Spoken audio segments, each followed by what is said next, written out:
నాది mega DSC 2025లో టీజీటీలో rank 46. నేను హిందీ పండిట్. మామూలుగా మాకు ఎగ్జామ్స్ ఎస్ఏ ఉంటుంది, టీజీటీ ఉంటుంది, పీజీటీ ఉంటుంది. నేను 3 రాశాను. ఎస్ఏ పాయింట్స్లో పోయి నాకు టీజీటీ ఇచ్చారు.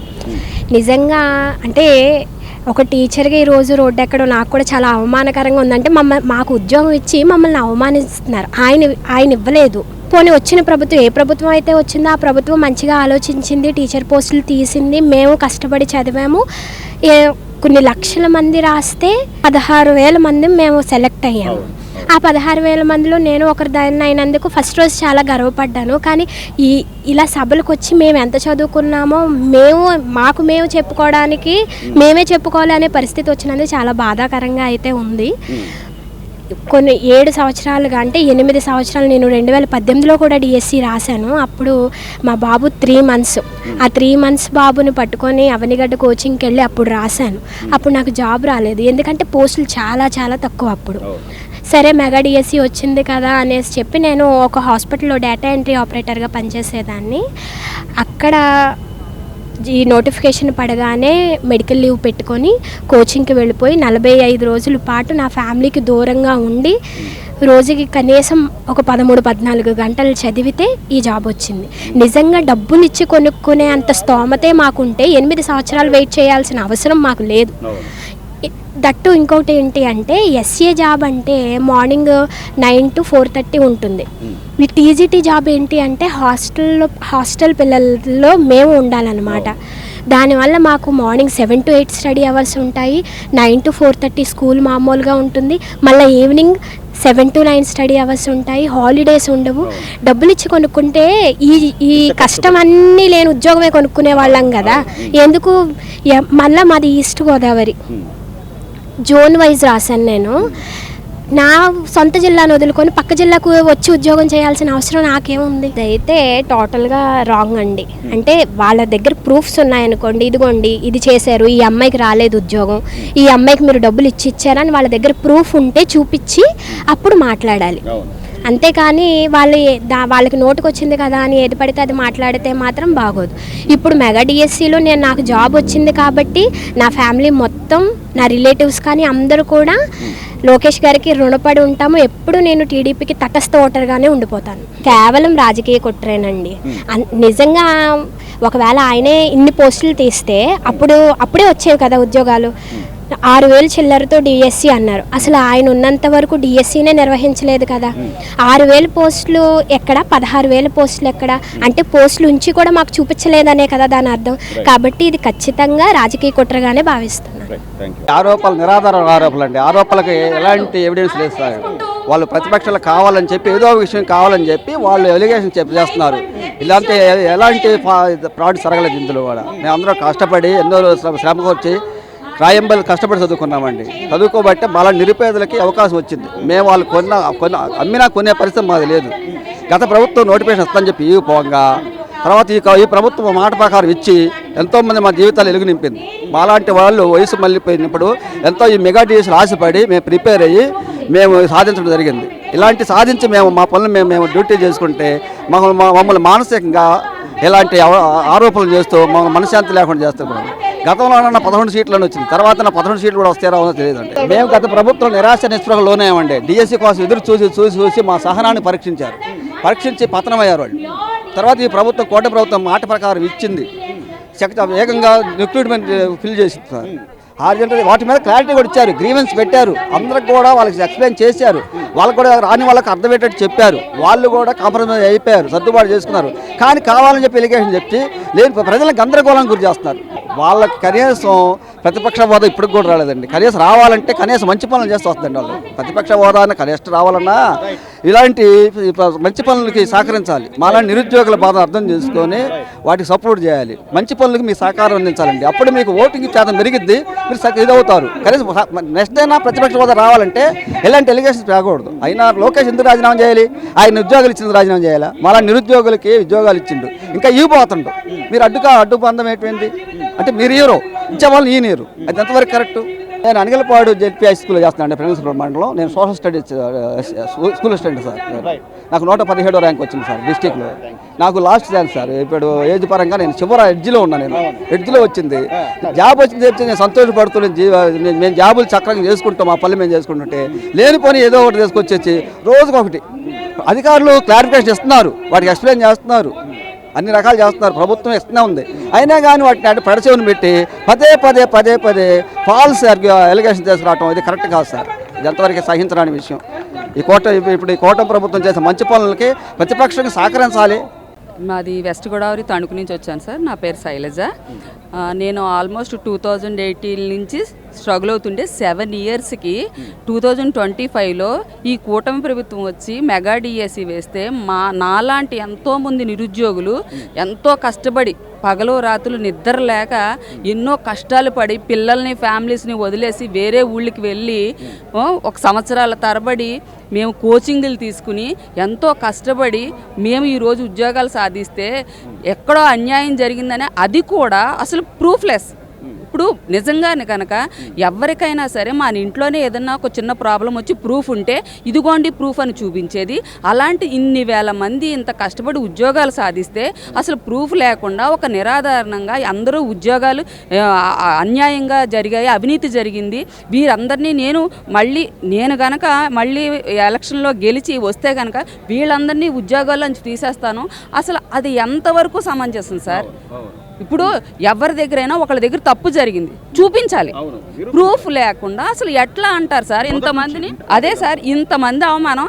అసలు ఇంతమంది కడుపులకి ఇంత రగిల్చిన తర్వాత అసలు ఎవడైనా నువ్వు ఎలక్షన్లో నిలబడితే ఓటేస్తారా? అసలు వేస్తారా సార్? అసలు నీకు డిపాజిట్ కూడా రాదు ఇట్లాంటివి చేస్తే కదా సార్. అందుకని మా యొక్క బాధను ఏంటంటే మేము ఎక్స్ప్రెస్ చేయాలి కాబట్టి ఈరోజు మేమందరం కూడా ఐక్యమయ్యి అంత దూరం నుంచి మేము ఈరోజు ఇక్కడికి రావడం జరిగింది సార్. నో సార్, మమ్మల్ని ఎవ్వరో బలవంతం పెట్టలేదు సార్. మేము ఎంత స్వచ్ఛందంగా మాకు అసలు ఒక్క రూపాయి కూడా తీసుకోకుండా ఈరోజు మేము ఉద్యోగాల్లో ఉన్నామంటే మేము అంతా హ్యాపీగా ఉన్నాం సార్. మేమందరం కూడా ఈరోజు ఉద్యోగాలు సాధించిన వాళ్ళందరూ కూడా ఈ కూటమి ప్రభుత్వానికి ఎంతో రుణపడి ఉన్నారు సార్. మేము కూడా అంతే ఐక్యతతోటి మా నిజాయితీని మేము నిరూపించుకోవడానికి ఈరోజు వచ్చాం సార్. మమ్మల్ని ఎవరో ఫోర్స్ చేయలేదు. ఎన్నేళ్ల నుంచి మీ కష్టం? ఎన్నేళ్ల నుంచి మీరు ఏ ర్యాంక్ సాధించారు? ఇప్పుడు ఏ ఉద్యోగం? నేను 82 ర్యాంక్ సాధించాను సార్. నాకు జనరల్లోనే జాబ్ వచ్చింది. 2018 నుంచి 18లో జస్ట్ హాఫ్ మార్క్లో పోయింది సార్. 7 ఇయర్స్ నేను కష్టపడితే ఈరోజు మళ్ళీ 2025లో జాబ్లో ఉన్నాను సార్. నేను ఎస్ఏ ఇంగ్లీష్ అండి, ఎన్టీఆర్ డిస్టిక్, 12th ర్యాంక్ నాది. ఇక్కడ అందరూ చాలా హంబుల్ బ్యాక్గ్రౌండ్ నుంచి వచ్చిన వాళ్ళు, ఇట్లా డబ్బులు పెట్టి కొనుక్కొని అంత స్తోమత కూడా లేని వాళ్ళు చాలా వరకు కూడా. ఒక ఎక్కడో తక్కువ కేసెస్ తప్ప అసలు. కానీ అలాగా చాలా రాంగ్ ఎలిగేషన్స్ అండి. వేరే వాళ్ళ మీద మాట్లాడేటప్పుడు మొత్తం రీసెర్చ్ చేసుకొని మాట్లాడాలి. జస్ట్ ఒక మాట అనేసి ఫేక్గా అట్లా మాట్లాడేసి ఈరోజు ఫేక్ న్యూస్ అనేది చాలా ఈజీగా స్ప్రెడ్ అవుతుంది. సో కాకపోతే దానికి మనం ముందు వెనకాల ఆలోచించుకొని మాట్లాడాలి కదా ఏది మాట్లాడినా. నేను యాక్చువల్గా ఒక 1 year నుంచి ప్రిపేర్ అవుతున్నాను. కాకపోతే నాకు తెలిసి నా ఫ్రెండ్స్ చాలామంది ఉన్నారు 7 years నుంచి అసలు నోటిఫికేషన్ లేదు. వేరే వాళ్ళకి అసలు ప్రైవేట్లో కూడా చేసే ఆప్షన్ లేకుండా ఉండింది. అలాంటప్పుడు ఇది ఒక చాలా బిగ్ ఆపర్చునిటీ కదా. 16,000 పోస్టులతోటి మనకి నోటిఫికేషన్ వచ్చింది. ఇంతకుముందు చూసుకుంటే లాస్ట్ ఇయర్ ఒక నోటిఫికేషన్ వచ్చింది కానీ అది జస్ట్ 6,000 పోస్టులతోటే వచ్చింది. అది కూడా వెంటనే టెట్కి అండ్ డిఎస్సికి అస్సలు గ్యాప్ లేకపోవడంతో వేరే అందరూ ఆల్రెడీ అభ్యర్థులందరూ వేరే ప్రైవేట్ జాబ్స్ ఇవన్నీ చేసుకుండడంతో అసలు ఆ నోటిఫికేషన్కి ఒక అర్థమే లేదు. బట్ ఈ నోటిఫికేషన్ చాలా ప్రాపర్గా ప్లాన్ చేసి వెల్ ప్లాన్డ్గా ఎగ్జిక్యూట్ కూడా చేశారు. మనం చూస్తే అసలు వితిన్ 150 daysలో మనకి ఎక్కడ అసలు ఇంత పెద్ద నోటిఫికేషన్ ఇచ్చి ఇంతమందికి జాబ్స్ వచ్చి అందరు ఇంత హ్యాపీగా ఉన్నప్పుడు ఇట్లాంటి రాంగ్ ఎలిగేషన్స్ చేసి ఒక బేస్లెస్ ఎలిగేషన్స్ చేసి ఏదో ఒక న్యూస్ క్రియేట్ చేయడానికి చేసినట్లుగా ఉంది తప్ప ఇది పాపం రియల్గా పార్టిసిపేట్ చేసి రియల్గా చాలా చాలా కష్టపడి ప్రిపేర్ అయిన వాళ్ళకి ఇది ఒక అవమానంగా ఉంటుంది బేసిక్గా. సో అలా ఎవరిని చేయకూడదు కదా. నమస్తే అండి, నా పేరు మణిరత్నం. నేను school assistant physical education department వచ్చానండి. మాది జగ్గయ్యపేట అండి. మరి నేను చాలా నిరుపేద కుటుంబంలో ఉన్నాను. 2008 తర్వాత నుంచి మాకు ఫిజికల్ ఎడ్యుకేషన్ పోస్టులు అనేవి ఎక్కువ రాలేదండి. 2008లో మనకి ఇచ్చారు కానీ 10 పోస్టులే ఇచ్చారు మా డిపార్ట్మెంట్కి సంబంధించి. మరి నేను గత 2008 నుంచి ప్రిపేర్ అవుతున్నాను. సరైన పోస్టులు లేకపోవడం వల్ల ఇప్పుడు పోస్టులు ఎక్కువ ఇచ్చేసరికి నేను కొంచెం గట్టిగా ప్రిపేర్ అయ్యానండి.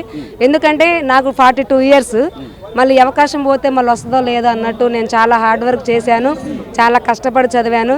ఆ కష్టం ఏంటో కష్టపడిన మాకు తెలిసింది తప్ప పక్కన వాళ్ళకి తెలియదండి. దయచేసి నేను రిక్వెస్ట్ చేసేది ఒకటేనండి, కష్టపడి చదివిన వాళ్ళకి ఎవరికి అన్యాయం జరగకూడదు కూడా. మాకు ఈ పోస్ట్ అనేవి జెన్యూన్గా తీశారండి. ఎందుకంటే ఎక్కడ హైడ్ చేసింది ఏం లేదు. ర్యాంకు దగ్గర నుంచి మొత్తం అన్ని పబ్లిక్గా అన్ని ఆన్లైన్లో పెట్టారు. ఫైనల్కి దగ్గర నుంచి మొత్తం పెట్టారు. ఎలాంటి సందేహం లేదు ఈ పోస్టుల గురించి. మీరు ఏదైనా ఎలిగేషన్ తెచ్చేటప్పుడు అది జెన్యూనా కాదా అనేది ఫస్ట్ మీరు ఎంక్వైరీ చేసుకున్న తర్వాత తెస్తే బాగుంటుంది. మేమందరం చెప్పాలంటే ఒక పవిత్రమైన వృత్తిని ఎన్నుకున్నామండి, విద్యా వృత్తిని. అలాంటి ఉపాధ్యాయులందరూ ఈ రోజున రోడ్డున పడే పరిస్థితి వచ్చిందంటే అది కేవలం మీ వల్లే. కాబట్టి మీరు ఒక్కసారి మా కష్టాన్ని గ్రహించి మాట్లాడితే బాగుంటుందని నేను కోరుకుంటున్నాను. చాలా కేసులు వేశారు నోటిఫికేషన్ వచ్చిన దగ్గర నుంచి. మరి చాలా కేసుల్లో కూడా అన్ని సక్సెస్ఫుల్గానే వచ్చారు. ఫైనల్గా మొత్తం 16,000 పోస్టులు కూడా రిలీజ్ చేశారు. ఎక్కడ కూడా వాళ్ళు ఆధారాలతో సహా నిరూపించింది లేదు. ఇప్పుడు మేము గట్టిగా చెబుతామండి, ఇది జెన్యూన్గానే ఉంది, అది సక్సెస్ఫుల్గానే, ఇది కూడా ఈరోజు జరిగే ప్రోగ్రామ్ కూడా సక్సెస్ఫుల్గానే ఉంటుందని నేను చెప్తున్నానండి. మేము ఇప్పుడు ఎస్జిటిగా ఏకొండూరు మండలంలో ట్రైబల్ వెల్ఫేర్ ఆశ్రమ్ స్కూల్లో వచ్చామండి. నా ర్యాంక్ వచ్చేసి 333. మేము 5 ఇయర్స్ నుంచి కష్టపడి చదివచ్చాం సార్. హోమ్ ప్రిపరేషన్ చేస్తూ ఆన్లైన్లో ఎగ్జామ్స్ ప్రాక్టీస్ చేస్తూ 5 ఇయర్స్ స్పెండ్ చేసాం సార్ దీని మీద. లేదు సార్, మేము ఎగ్జామ్ రాయగానే కొన్ని రోజులకి మాకు వచ్చేసాం రెస్పాన్స్ షీట్లు వచ్చినాయి. మేము ఏమేమి ఎగ్జామ్ పాయింట్స్ పెట్టాము, ఏమేమి బిట్లు పెట్టాము, వాటికి మా ఆన్సర్ ఏంటి, కరెక్ట్ ఆన్సర్ ఏంటని తెలిసింది. నెక్స్ట్ వచ్చేసిన తర్వాత మళ్ళీ మెరిట్ లిస్ట్, సెలక్షన్ లిస్ట్ ఇవన్నీ చూసుకున్నాం సార్. కొన్ని పాయింట్స్ తేడాతోనే ఎన్ని ర్యాంకులు మారిపోయినాయి సార్. ఒక్క మార్కులోనే ఒక 40-50 ర్యాంక్స్ వచ్చేసినాయి పాయింట్స్ తేడాతోనే. ఇదంతా పూర్తిగా మా కష్టం మీద వచ్చింది సార్. లేదు సార్, అంతా చాలా క్లియర్గా జరిగింది కదా. ఇందుట్లో ఏమి ఉండవు సార్, తప్పులు ఏమి ఉండవు ఇందులో. అందరికీ తెలుసు మెరిట్ లిస్ట్ ఉంది, సెలక్షన్ లిస్ట్ ఉంది, ఎవరి మార్క్స్ ఏంటని తెలుసు. మన హాల్ టికెట్ నెంబర్ తీసుకుని ఒక్కొక్కళ్ళు అందరం చూసాం కదా సార్. మెరిట్ లిస్ట్ జిల్లాలో ప్రతి ఒక్కళ్ళు ఏ ర్యాంక్లో ఉన్నారో కూడా ప్రతి ఒక్క వ్యక్తికి తెలుసు సార్. 22nd ర్యాంక్ అండి, స్కూల్ అసిస్టెంట్ తెలుగు. మాది మోపిదేవండి, నాకు కొండపల్లి వచ్చింది, ఇబ్రహీంపట్నం. అలాంటిది ఏం లేదండి, అలా ఏమీ జరగలేదు. మేమందరం కష్టపడి చదివిన వాళ్ళమే. ఒకవేళ జాబు డబ్బుతో కొనే పరిస్థితి ఉంటే మేము ఇంత కష్టపడి దేనికి చదువుతామండి? మా స్తోమత అలా లేదు కాబట్టి మేము కష్టపడి చదివి సంపాదించాం జాబు. ఖచ్చితంగా కరెక్ట్ కాదండి ఇది. మేము చాలా కష్టపడే చదివాము, 5 సంవత్సరాల నుంచి వేచి చూసి కష్టపడి ఇప్పుడు జాబు సంపాదిస్తే మా కష్టాన్ని వీళ్ళు చాలా ఈజీగా తీసేస్తున్నారండి. ఇది అసలు సమర్థవంతమైనది కాదు, చాలా తప్పే ఇది. లేదండి, అలాంటిది ఏం జరగలేదు అసలు. ఇదంతా కేవలం కావాలని చేసింది, ఇదే ఎలాంటి అవినీతి అనేది జరగలేదు. ఖచ్చితంగా తప్పేనండి. మేము మొన్న జగన్ గారి డిఎస్సిలో 3 పోస్టులు చూపించారండి మా తెలుగు. ఇప్పుడు వచ్చేసరికి మాకు 32 పోస్టులు ఇచ్చారు. మాకు ఇదైతే చాలా ఆనందంగానే ఉంది, కానీ ఇది నిజంగానే చాలా తప్పైన విషయమే. లేదండి, అలా ఏం అనిపించలేదండి. అంతా కరెక్ట్గానే జరిగిందని మేము అనుకుంటున్నామండి. ఇదంతా రాజకీయ పరంగా వీళ్ళు చేస్తున్న పన్నాగం ఇది. ఆధారాలు అయితే చూపించట్లేదు, ఎక్కడో జరిగిందని చెప్తున్నారు. అది ఎంతవరకు వాస్తవం అనేది వీళ్ళకి తెలియదు. వాళ్ళు ఏదో వాళ్ళ పబ్లిసిటీ కోసం, వాళ్ళ కోసం ఏదో ఇవి తెలుగుదేశం పార్టీ మీద ఒక బురద జల్లాలనే దీంతో చేస్తున్నదే కానీ వాస్తవానికి ఏ ఫ్రాడ్ జరగలేదు, అంతా బాగానే జరిగింది.